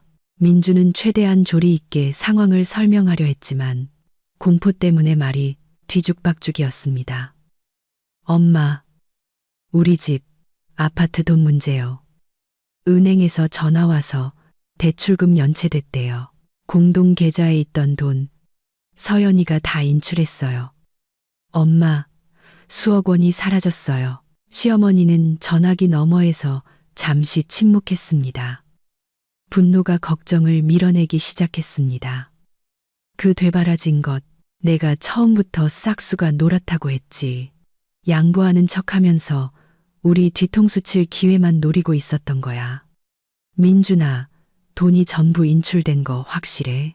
네, 확실해요. 엄마, 방금 확인했어요. 매달 내야 하는 대출금도 낼 수가 없어요. 엄마, 저 이제 어떡해요? 엄마가 서연이 좀 설득해 주세요. 걔가 전화를 꺼놨어요. 민주는 시어머니가 그녀의 권위로 이 문제를 해결해 줄 것이라 기대하며 애원했습니다. 시어머니는 불같이 화를 냈습니다. 걔가 이미 돈을 빼돌리고 연락을 끊었는데 내가 무슨 수로 설득을 해? 민준아, 넌 정말 멍청하다. 어떻게 걔 말을 그렇게 쉽게 믿어? 네가 결단력이 없으니까 걔가 널 우습게 보고 기어오른 거 아니야. 시어머니의 말은 민준을 더욱 공포에 떨게 했습니다. 그는 길 잃은 아이처럼 더 이상 기댈 곳이 없었습니다. 그는 벽에 기대선 채 두려움을 감추지 못하는 신우이를 돌아보았습니다. 누나가 뭐라도 좀 해봐. 엄마한테 말해봐. 나 이 집 잃기 싫어. 이건 나랑 서연이가 같이 노력해서 이룬 거란 말이야. 그 순간 신우이는 시어머니와 똑같이 남 탓을 하는 태도로 돌변했습니다. 민준아, 왜 나를 탓해? 난 아무것도 몰라. 다 네 아내 때문이야. 걔가 처음부터 다 계획했던 거라고. 우리가 방을 양보하라고 하니까 앙심을 품고 복수하려고 이런 짓을 한 거야. 어떻게 방 하나 때문에 남편 집까지 망치려고 해. 정말 잔인하다. 신우이는 모든 책임을 제게 돌리고 자신들의 간섭이 저를 이 지경까지 몰고 갔다는 사실을 숨기기 위해 저의 잔인함을 과장하는 것도 잊지 않았습니다. 민주는 더 이상 누가 옳고 그른지를 분석할 정신이 없었습니다. 그가 아는 것이라고는 자신이 서 있는 이 집, 굳건한 보금자리가 될 것이라 약속했던 이 집이 곧 은행에 넘어갈 것이라는 사실뿐이었습니다. 그는 돈을 잃었고 어머니의 존경을 잃었고 자신의 나약함 때문에 모든 것을 잃을 위기에 처했습니다. 엄마, 저 이제 어떡해요? 은행 대출금은 무슨 돈으로 갚아요? 엄마 돈 좀 있어요. 저 좀 도와주세요. 엄마. 민준이 시어머니에게 애원했습니다. 시어머니는 침묵했습니다. 한참 후에 그녀는 실망 가득한 목소리로 말했습니다. 민준아, 너도 알다시피 나한테 그런 큰 돈이 어디 있니? 네가 저지른 일은 네가 책임져. 어떻게든 네 아내랑 연락해서 겁을 줘서라도 돈을 다시 계좌에 넣어놓게 해. 갔어. 민주는 자신이 버림받았다는 것을 알았습니다. 그는 차가운 거실 바닥에 주저앉아 15만 원이라는 숫자가 찍힌 휴대폰 화면을 멍하니 바라보며 완전히 절망에 빠졌습니다. 한편 저는 여전히 제주도에서 돌아갈 정확한 시점을 기다리며 침묵을 지키고 있었습니다. 제주도에서의 열흘이 끝나고 저는 보조 휴대폰을 통해 상황을 면밀히 주시하고 있었습니다. 민준이 은행으로부터 전화를 받았고 공황 상태에 빠져 계좌를 확인했으며 절망 속에서 제게 연락을 시도했다는 것을 잘 알고 있었습니다.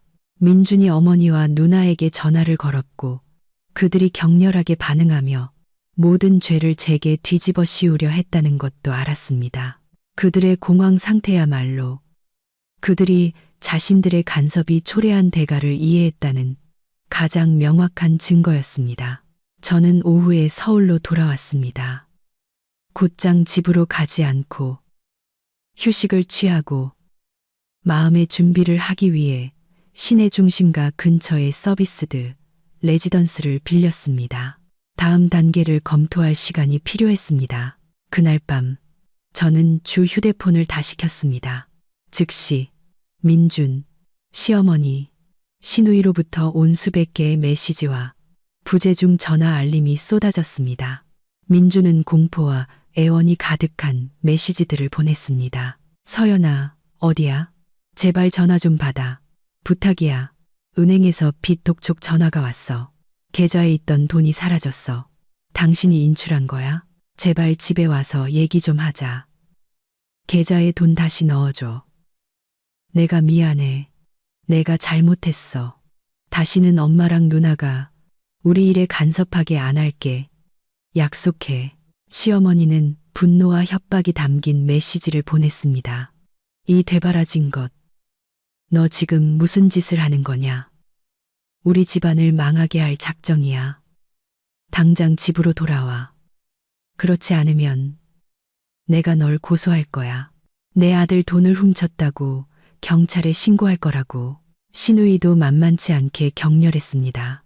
옳게 정말 너무 잔인하네요. 그렇게까지 할 가치가 있어요? 방 하나 때문에 우리 가족 전부를 길바닥에 나앉게 하고 싶어요? 양심도 없어요? 저는 모든 메시지를 읽었지만 마음은 전혀 흔들리지 않았습니다. 민준의 사과와 애원은 너무 늦었고 시어머니와 시누이의 협박은 그들의 독단과 비이성을 더욱 확신시켜 줄 뿐이었습니다. 다음 날 아침, 저는 아파트로 돌아가기로 결심했습니다. 민준이 잠 못 이루고 저를 기다리고 있을 것을 알았습니다. 집으로 들어서자 아파트는 여전히 정돈되어 있었지만 공기는 긴장과 절망으로 가득 차 있었습니다. 민준은 넋이 나간 채 소파에 앉아 있었습니다. 얼굴은 수척했고 눈밑은 내랬습니다. 시누이는 그 옆에 앉아 걱정스러운 표정으로 계속해서 민준을 안심시키고 있었습니다. 민준은 저를 보자마자 용수철처럼 튀어올라 제 손을 꽉 잡았습니다. 서연아, 드디어 돌아왔구나. 어디 있었어? 왜 전화를 꺼놨어? 무슨 일이 일어났는지 알아? 저는 민준의 손을 단호하게 뿌리쳤습니다. 감정 없는 차가운 눈으로 그를 바라보았습니다. 네, 민준 씨. 전 제주도에서 휴가 보내고 왔어요. 말씀드렸던 대로요. 조용히 쉬고 싶어서 전화는 꺼놨고요. 무슨 일 있었나요? 민준은 제 태도를 보고 더욱 당황했습니다. 그는 제가 이렇게까지 침착할 줄은 몰랐던 것입니다. 무슨 일이 있었냐고. 계좌에 있던 돈이 전부 인출됐어. 은행에서는 빚 독촉을 하고 있고 며칠 안에 집 압류 통지서를 보낼 거래. 서연아, 당신 도대체 무슨 짓을 한 거야? 솔직하게 말해봐. 3억 5천만 원 어디로 옮긴 거야? 민주는 애써 침착하려 했지만 목소리는 여전히 떨리고 있었습니다. 저는 민준을 똑바로 쳐다본 뒤 그곳에 앉아있는 시누이를 향해 시선을 돌렸다가 다시 민준에게 질문으로 되받아쳤습니다. 민준 씨, 무슨 빚 얘기를 하시는 거죠? 제가 열흘 동안 집을 비우는 동안 은행 대출 상환을 포함한 모든 집안일은 당신 책임 아니었나요? 제가 집을 당신과 형님께 맡기고 갔잖아요. 매달 나가는 대출금을 관리하고 납부할 책임은 당신에게 있었어요. 왜 연체되게 놔뒀죠? 관리할 줄 몰랐나요? 제 말은 민준에게 찬물을 끼얹는 것과 같았습니다. 그는 제가 이런 논리로 맞받아칠 줄은 몰랐던 것입니다. 하지만 그 3억 5천만 원은 우리 예금이었잖아. 대출금을 갚기 위해 항상 연결 계좌에 있었단 말이야. 왜 나한테 한마디 말도 없이 인출한 건데? 도대체 무슨 생각이야? 민준 씨, 그 3억 5천만 원은 제 개인 자산이고 제 투자금이었어요. 거래 편의를 위해 연결 계좌에 뒀을 뿐이죠. 그걸 제 개인 계좌로 옮긴 건 제 권리예요. 제 개인 자산을 관리하는 일에 대해 당신에게 보고할 의무는 없다고 생각하는데요. 중요한 건 당신은 공동 명의자로서 제가 집을 비운 동안 대출 상환을 책임질 사람이었다는 거죠. 당신은 그 책임을 다하지 않았어요. 민주는 더 이상 아무 말도 하지 못했습니다. 그는 제가 차가운 금융 논리로 자신의 나약함에 맞서고 있다는 것을 이해했습니다. 상황이 심각해지자 시누이가 끼어들었습니다. 옳게, 어떻게 그렇게 차갑게 말해요. 민준 씨는 옳게 남편이고 옳게는 그 사람 아내잖아요. 어떻게 돈 한 푼까지 그렇게 따져요. 지금 옳게는 우리 가족을 망치고 있는 거라고요. 어서 계좌에 돈 다시 넣고 민준 씨 그만 힘들게 해요. 저는 시누이를 돌아보았습니다. 제 눈빛은 날카로웠습니다.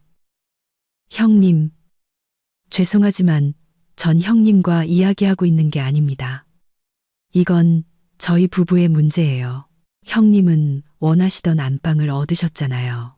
저희 부부가 개인적인 이야기를 할 수 있도록 잠시 자리를 비켜주시겠어요? 저의 단호하고 차가운 태도에 민준과 시누이 모두 입을 다물었습니다. 민준은 무력하게 서 있었습니다. 그는 이것이 더 이상 양보의 문제가 아니라 진짜 위기라는 것을 깨달았습니다.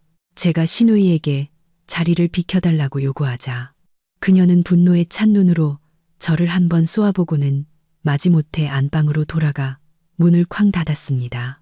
저는 그녀가 안에서 모든 대화를 엿듣고 있다는 것을 알았습니다. 저는 다시 민준과 마주섰습니다. 그는 여전히 절망과 혼란에 빠진 조각상처럼 서 있었습니다. 서연아, 제발 진정해. 내가 당신을 힘들게 한 거 알아. 잘못했어. 하지만 나한테 이럴 수는 없어. 왜 돈을 전부 인출했는지 이해가 안 가. 더 이상 날 믿지 못하는 거야. 민준의 목소리는 애원으로 가득 차 떨리고 있었습니다. 저는 침착하게 식탁으로 걸어가 보조 휴대폰으로 미리 출력해둔 서류 뭉치를 꺼내 놓았습니다. 그것들을 민준 쪽으로 밀었습니다. 민준은 의심스러운 표정으로 서류 뭉치를 바라보았습니다. 이게 뭐야? 저는 직접 대답하는 대신 손가락으로 제가 제주도에 가기 전 몰래 수집해둔 우리 부부의 공동 계좌 거래 내역서 사본 한 장을 가리켰습니다. 그것은 민준이 제가 가지고 있다는 사실을 전혀 몰랐던 상세 거래 내역서였습니다. 민준 씨, 잘 보세요.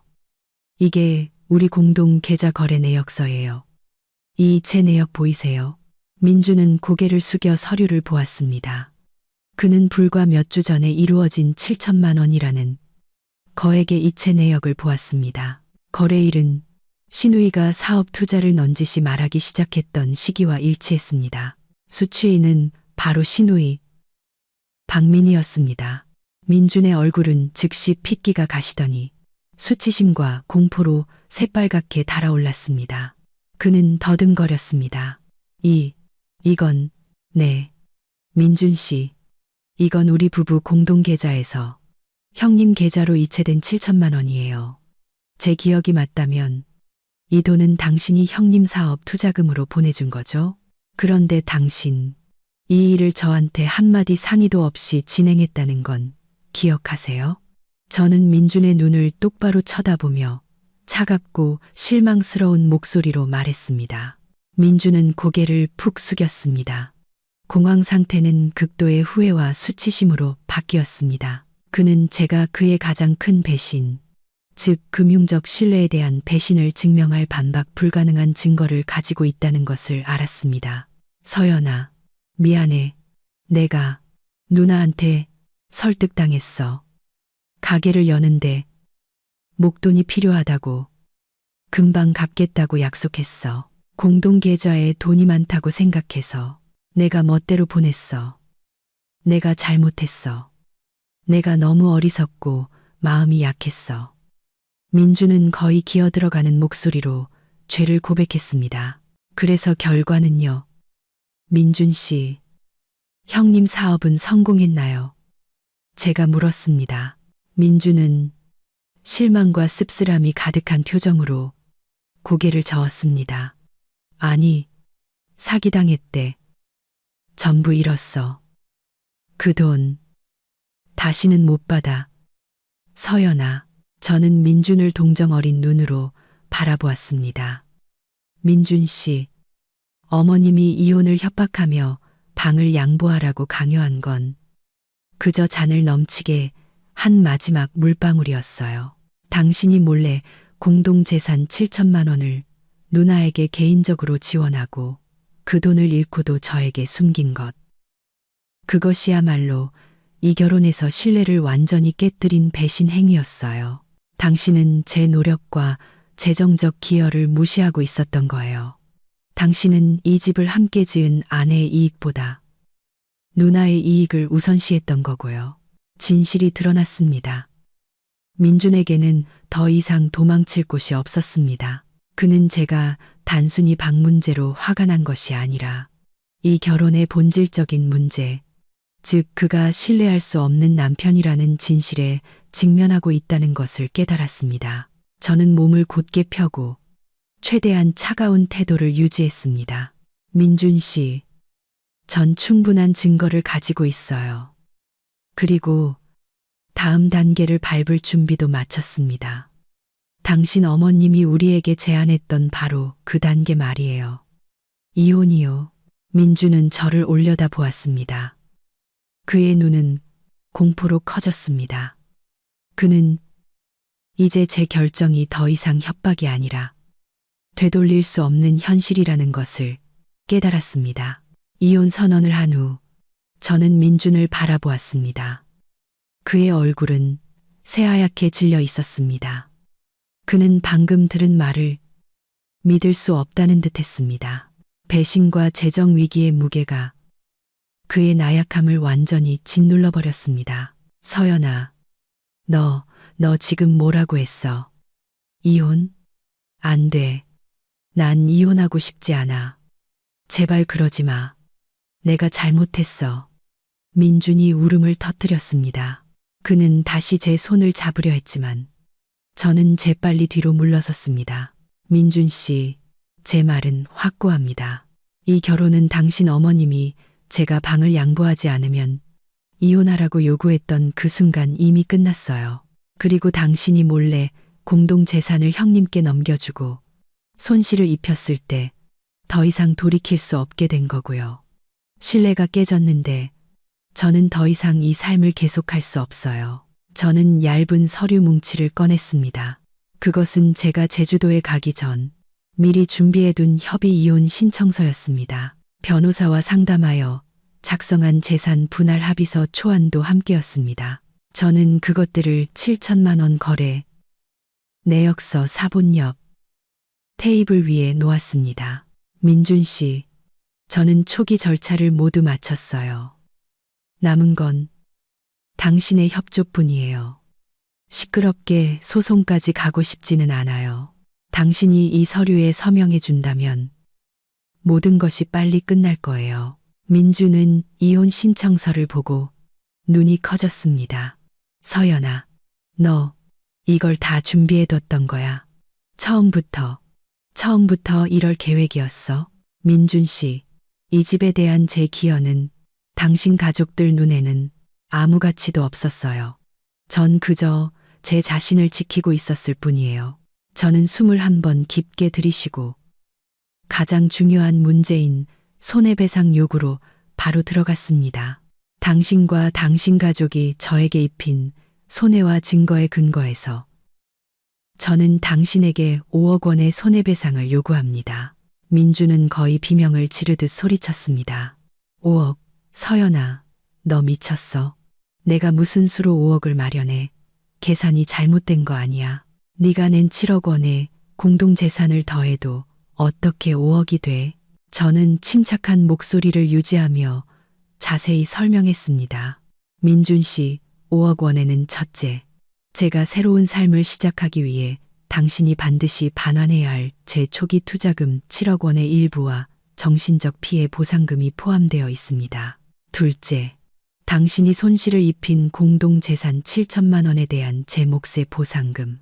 셋째, 이 사건으로 인해 제가 입은 은행이자 손실과 기회비용, 그리고 가장 중요한 것은 이 보상금은 남은 은행 대출금을 완전히 해결해서 이 집이 압류되어 헐값의 경매로 넘어가는 것을 막기 위함입니다. 당신이 협조한다면 집은 지킬 수 있겠지만 이 보상금을 지불해야 합니다. 난 5억 원 없어. 나더러 어디서 구하라는 거야. 민주는 절망했습니다. 민준 씨, 당신 개인 자산을 팔거나 대출을 받거나 아니면 이 아파트를 팔아서 제게 지불하면 됩니다. 아파트를 팔고 나서 제 돈 7억 원, 남은 은행 대출금, 그리고 당신이 잃어버린 7천만 원을 제외하면 당신 손에 남는 돈으로는 편안한 삶을 살기 힘들 겁니다. 민준 씨, 선택하세요. 이혼하고 돈과 집을 모두 잃거나 아니면 5억 원을 배상하고 제가 소송을 취하해서 이 집을 지키거나요. 제가 5억 원이라는 숫자를 제시하자 방 안은 무거운 침묵에 잠겼습니다. 민주는 소파에 주저앉았습니다. 그는 고개를 숙였고 어깨는 떨리고 있었습니다. 그는 더 이상 논쟁하거나 저항할 기력조차 남아있지 않았습니다. 그는 자신의 나약하고 잘못된 결정들에 의해 완전히 짓밟혔습니다. 서연아, 날 망하게 할 작정이야. 민준이 씁쓸하고 고통스러운 목소리로 내뱉었습니다. 민준 씨, 제가 당신을 망하게 하는 게 아니에요. 당신이 우리와 우리 재산을 지키는 대신 당신 가족의 이기심을 지키기로 선택했을 때 당신 스스로를 망하게 한 거예요. 저는 그저 재정적 신뢰를 깨뜨리고 공동재산에 손실을 입힌 당신의 행위에 대해 책임을 지라고 요구하는 것뿐이에요. 저는 여전히 필요한 냉정함을 유지하며 대답했습니다. 바로 그때 안방문이 열렸습니다. 모든 대화를 엿듣고 있던 신우이가 분노와 공포에 찬 얼굴로 걸어 나왔습니다. 올케, 너 지금 뭐라고 했어? 5억, 너 미쳤어? 어떻게 그런 말도 안 되는 돈을 요구할 수가 있어? 우리 가족 전부를 길바닥에 나앉게 할 셈이야. 신우이는 제게 곧장 다가와 손가락질을 했습니다. 저는 신우이를 돌아보았습니다. 제 눈빛은 얼음장처럼 차가웠습니다. 형님, 다시 한번 말씀드리지만 이 일은 저와 민준 씨의 문제입니다. 형님은 우리 부부의 공동재산 7천만 원을 손실시켰어요. 형님에게도 책임이 있지만 저는 민준 씨에게 보상을 요구하고 있습니다. 형님이 아니고요. 더 이상 저희 부부의 사적인 대화에 끼어들 권리가 없으세요. 나는 얘 누나야. 내 동생을 지킬 권리가 있어. 신우이가 반박했습니다. 네, 어떻게 민준 씨를 지키셨죠? 그를 꿰어 공동 자금을 받아내 사업에 실패하고 그를 집을 잃을 위기에 빠뜨리는 방식으로요. 형님, 은행 대출금이 제때 상환되지 않아서 이 아파트가 곧 경매에 넘어갈 거라는 건 아세요? 형님이 지금 편안하게 쉬고 있는 바로 그 안방이 있는 집 말이에요. 저는 조금도 봐주지 않고 직설적으로 말했습니다. 그 말을 들은 민주는 더욱더 무너져 내렸습니다. 그는 신우이를 돌아보았습니다. 그의 눈에는 원망이 가득했습니다. 누나, 방으로 돌아가. 이건 우리 부부 문제야. 누나가 이미 충분히 일을 크게 만들었어. 신우이는 멍하니 서 있었습니다. 신우이에게서 전화를 받은 시어머니도 서둘러 아파트로 달려왔습니다. 그녀는 들어서자마자 서로 마주 선 저와 민준, 그리고 충격에 빠진 신우이를 보았습니다. 무슨 소란이야? 서연아, 너 돌아왔구나. 당장 계좌에 돈 다시 넣어놔. 이런 식으로 집안을 망치는 짓은 용납 못해. 시어머니는 여느 때처럼 권위적인 목소리로 소리쳤습니다. 저는 시어머니를 보았습니다. 제 눈에는 조금의 두려움도 없었습니다. 네, 어머님, 저 돌아왔어요. 그리고 민준 씨와도 다 이야기했습니다. 민준 씨가 입힌 재정적 손해에 대해 5억 원을 배상할 것을 요구했어요. 그렇지 않으면 저는 이혼 서류에 서명하고 이 집은 은행이 처리하도록 둘 겁니다. 시어머니는 민준을 보았습니다. 아들의 넋이 나간 얼굴을 보고 그녀는 진짜 두려움을 느끼기 시작했습니다. 그녀는 저를 향해 다시 권위를 세우려 했습니다. 네가 감히 날 협박해? 그런 말도 안 되는 돈은 요구할 수 없어. 민주는 어머니와 누나를 올려다보았습니다. 그의 눈에는 고통과 함께 혹독한 현실에 대한 깨달음이 담겨 있었습니다. 그는 제 말이 옳다는 것을 알았습니다. 그는 자신의 나약함과 가족의 맹목적인 간섭 때문에 모든 것을 잃었습니다. 그는 돈을 잃었고, 집을 잃었고, 가장 중요하게는 그와 함께 모든 것을 잃은 아내를 잃을 위기에 처했습니다. 민주는 고개를 숙이고 흐느껴 울기 시작했습니다. 엄마, 누나, 제가 잘못했어요. 제가 모든 걸 망쳤어요.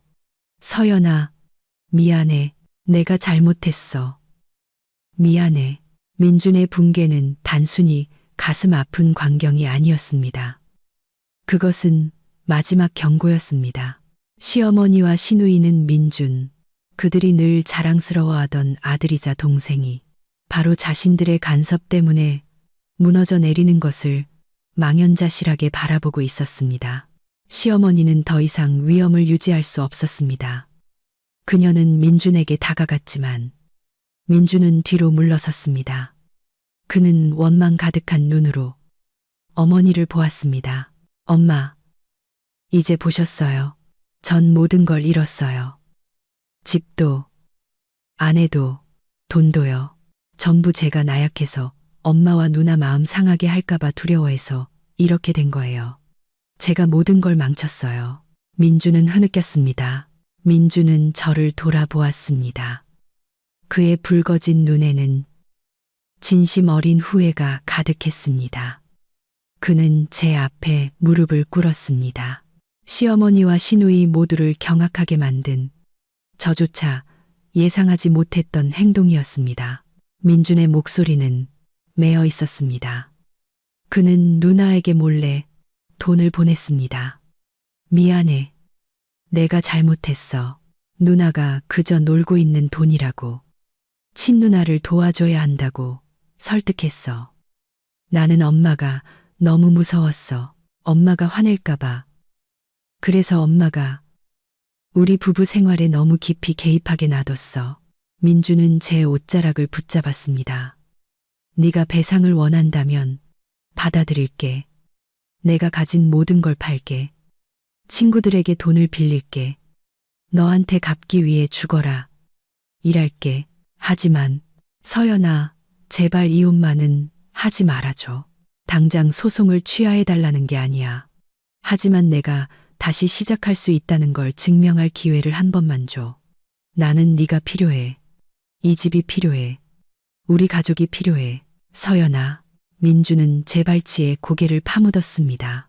그의 사과는 제가 들어본 것 중 가장 절망적인 사과였습니다. 저는 민준을 보았습니다. 그는 더 이상 현실을 회피하던 나약한 남자가 아니었습니다. 그는 무너져 내리고 자신의 진정한 모습과 마주해야만 했던 한 남자가 되어 있었습니다. 시어머니와 시누이는 아무 말도 하지 못하고 서 있었습니다. 그들은 민준의 붕괴가 자신들 때문이라는 것을 알았고 더 이상 이곳에서 어떤 권력도 행사할 수 없다는 것을 깨달았습니다. 저는 천천히 몸을 숙여 민준의 어깨에 가볍게 손을 얹었습니다. 바로 일으켜 세우지는 않았습니다. 그가 이 후회를 뼛속 깊이 느끼게 해야 했습니다. 민준 씨, 일어나세요. 아니, 알아. 네가 지금 너 자신을 지키고 있다는 거. 네 말이 맞아. 내가 틀렸어. 민준은 일어섰습니다. 그의 눈은 눈물로 가득했지만 약간의 결의가 서려 있었습니다. 저는 민준을 똑바로 쳐다보았습니다. 그럼 민준 씨, 정말로 이 결혼을 되돌리고 싶어요. 현실을 직시하고 우리 사이의 경계를 다시 설정할 용기가 있어요. 있어. 뭐든지 다 할게. 서연아, 약속할게. 네가 이혼만 하지 않는다면 네가 원하는 건 뭐든지 다 할게. 민준의 목소리는 이전보다 강하게 울렸습니다. 저는 지금이 결정적인 순간이라는 것을 알았습니다. 절대적인 보장 없이는 양보할 수 없었습니다. 저는 타협 불가능한 조건들을 제시해야 했습니다. 민준의 절대적인 약속을 듣고 나서 저는 모든 권력이 제 손에 있다는 것을 알았습니다. 민준의 후회는 진심이었지만 그것은 모든 것을 잃을 위기에 처했을 때의 절망에서 비롯된 결과일 뿐이었습니다. 저는 공허한 사과만으로는 만족할 수 없었습니다. 이 결혼은 침범할 수 없는 명확한 경계와 함께 더 단단한 새로운 기반 위에서 재건되어야 했습니다. 저는 민준을 그리고 방구석에 조용히 서 있는 시어머니와 시누이를 번갈아 보았습니다. 민준 씨, 이 결혼을 되돌리고 싶다고 했죠. 그렇다면 당신이 저에게 입힌 상처가 얼마나 깊은지 명확히 이해해야 해요. 제가 방을 양보한 것은 문제의 표면에 불과해요. 그건 당신이 이 아내와 공동 소유주에 대해 얼마나 나약하고 무례한지를 보여준 잔을 넘치게 한 마지막 물방울이었을 뿐이에요. 저는 잠시 말을 멈추고 민준의 얼굴을 응시했습니다. 그는 제 시선을 피하지 못했습니다. 핵심적인 문제는 신뢰의 배신이에요. 당신이 제게 한마디 상의도 없이 공동재산을 형님께 넘겨준 것. 그것은 배우자를 존중하지 않고 제 재산과 노력을 무시하는 사람의 행동이에요. 민준 씨, 당신은 우리의 재정적 경계와 결혼의 경계를 모두 무너뜨렸어요. 민준은 고개를 숙였습니다. 그의 목소리는 메어 있었습니다. 알아. 서연아. 내가 잘못했어. 미안해. 다시는 그런 일 없을 거라고 약속할게. 공허한 약속만으로는 부족해요. 민준 씨. 이 경계를 다시 세우기 위해서는 구체적인 행동이 필요해요. 우리 부부의 삶은 독립적이며 어머니든 누나든 그 누구도 개입할 권리가 없다는 것을 당신이 이해해야 해요. 당신이 우리의 작은 가족을 지키기 위해 나서지 않는다면 이 결혼은 더 이상 존재할 수 없어요. 그 말을 들은 시어머니는 더 이상 침묵을 지킬 수 없었습니다. 그녀는 한 걸음 앞으로 나서며 말했습니다. 서연아, 너 지금 무슨 말을 하는 거니? 나는 내 시어머니고 민희는 내 시누이야. 혈육의 정을 어떻게 끊으려고 해? 저는 시어머니를 돌아보며 존중하지만 단호한 어조로 말했습니다. 어머님, 저는 가족 관계를 끊으려는 게 아니에요. 단지 경계를 설정하려는 것뿐이에요. 저는 어머님과 형님을 존중하지만 저와 민준 씨의 결혼 생활은 저희 두 사람의 것이에요. 어머님은 예전에 안방 하나 때문에 민준 씨에게 저와 이혼하라고 요구하셨어요. 먼저 이 결혼을 존중하지 않으신 건 어머님이세요. 그러니 제가 절대적인 경계를 다시 설정해달라고 요구할 권리가 있는 겁니다. 시누이도 불쾌한 표정으로 끼어들었습니다. 옳게. 그렇게 말하는 건 나랑 어머니를 동생 인생에서 내쫓겠다는 거나 마찬가지잖아. 나 임신 중인데 나한테. 형님, 그건 형님의 문제예요. 저는 형님께 안방을 양보했어요. 하지만 그 양보가 더 큰 재정 위기와 신뢰의 위기를 불러왔어요. 저희 부부의 공동재산에 대해 저는 더 이상 형님께 지원하거나 형님이 저희 삶에 개입하게 둘 이유를 찾지 못하겠어요. 저는 시누이의 말을 단호하게 잘랐습니다. 저는 다시 민준을 보며 한마디 한마디 힘주어 말했습니다. 민준 씨, 이 경계라는 교훈 이제 배우셨나요? 당신의 나약함이 얼마나 큰 손실을 초래했는지 이제 명확히 이해하셨어요? 민준은 힘차게 고개를 끄덕였습니다. 이해했어, 서연아. 약속할게. 다시는 이 실수를 반복하지 않을 거야. 제발, 기회를 줘. 네가 원하는 조건이 뭐든 전부 다 받아들일게.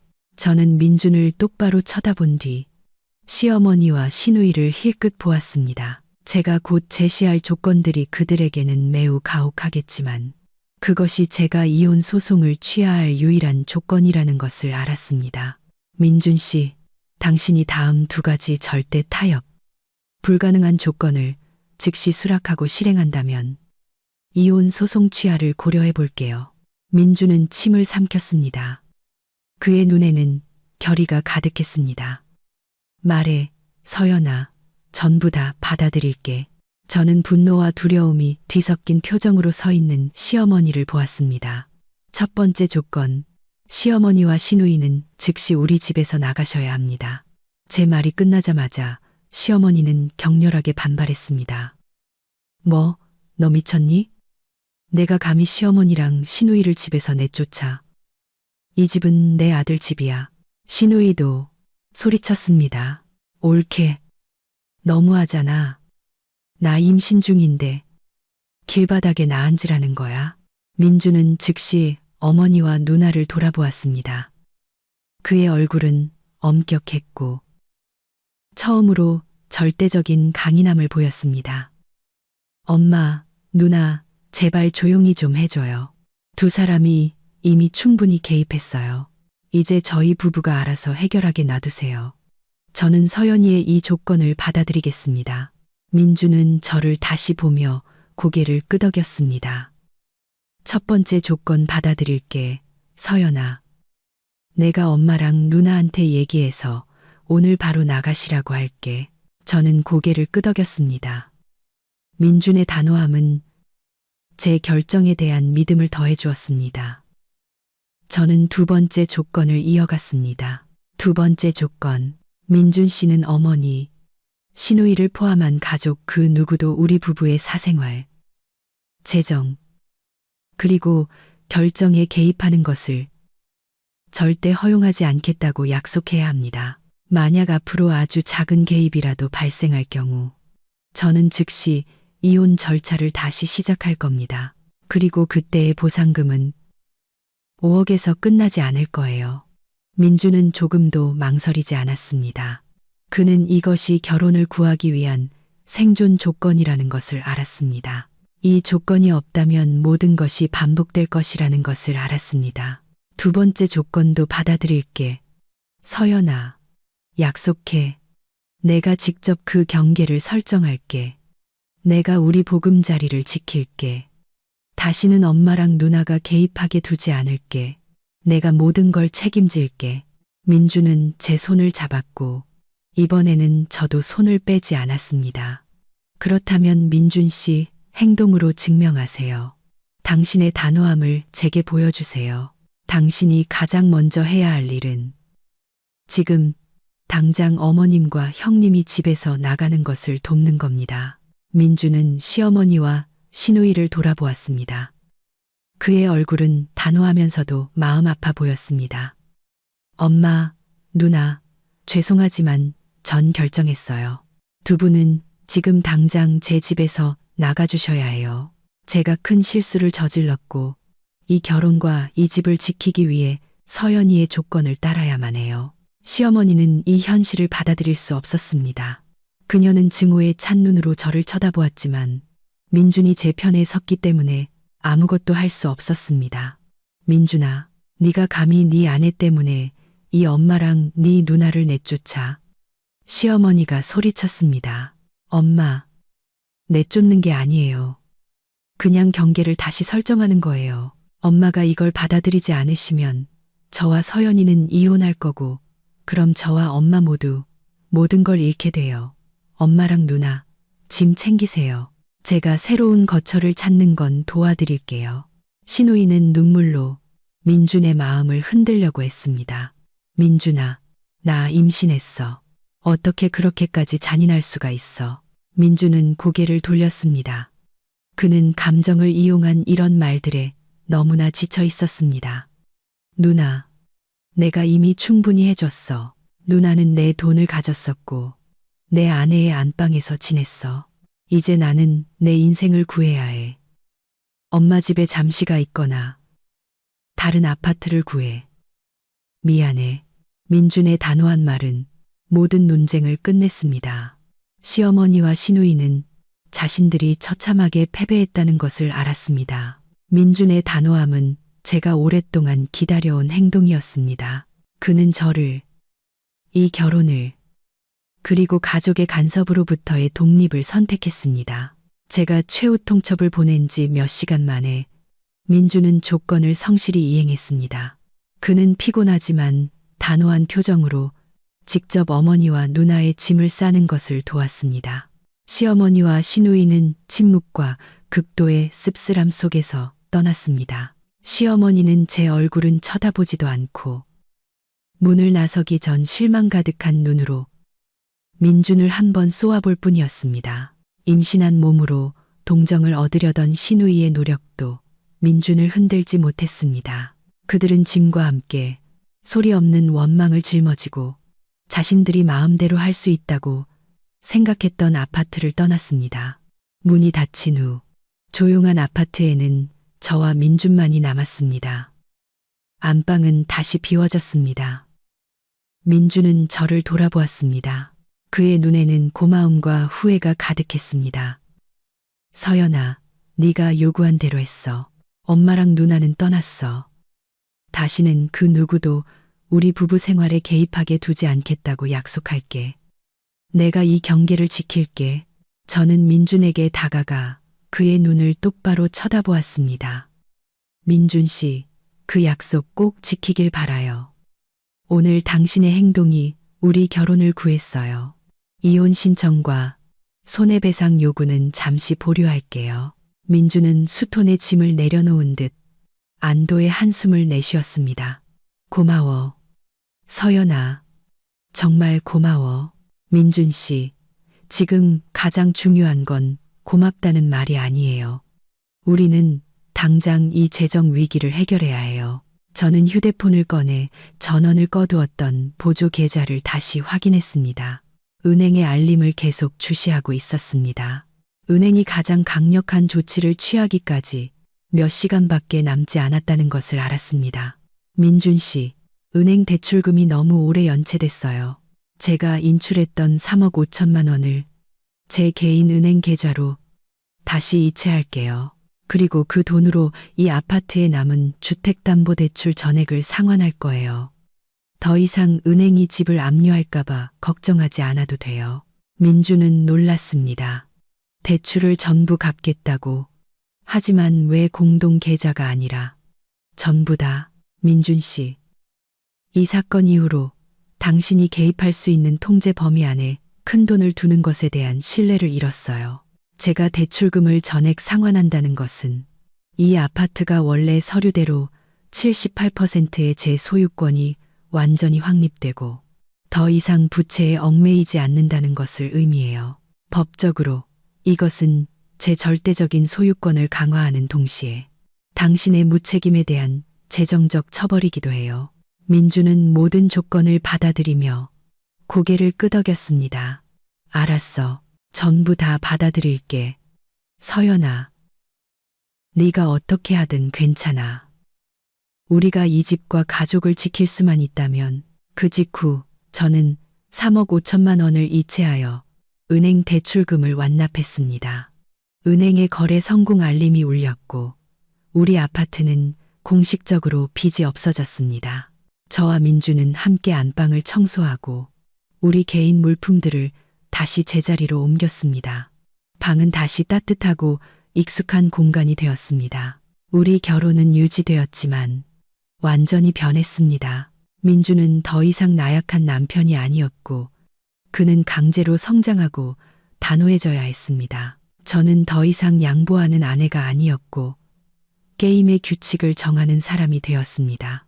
이 집은 여전히 보금자리였지만 이제는 경계에 대한 절대적인 존중과 저의 권력이라는 더 단단한 기반 위에 세워졌습니다. 그날 밤 저와 민주는 거실에 나란히 앉았습니다. 민준이 제 손을 잡았습니다. 서연아, 날 버리지 않아줘서 고마워. 다시는 네가 이런 계산을 하게 만들지 않겠다고 약속할게. 오늘 이야기 끝까지 들어주셔서 진심으로 감사합니다. 다음 영상에서 또 뵙겠습니다.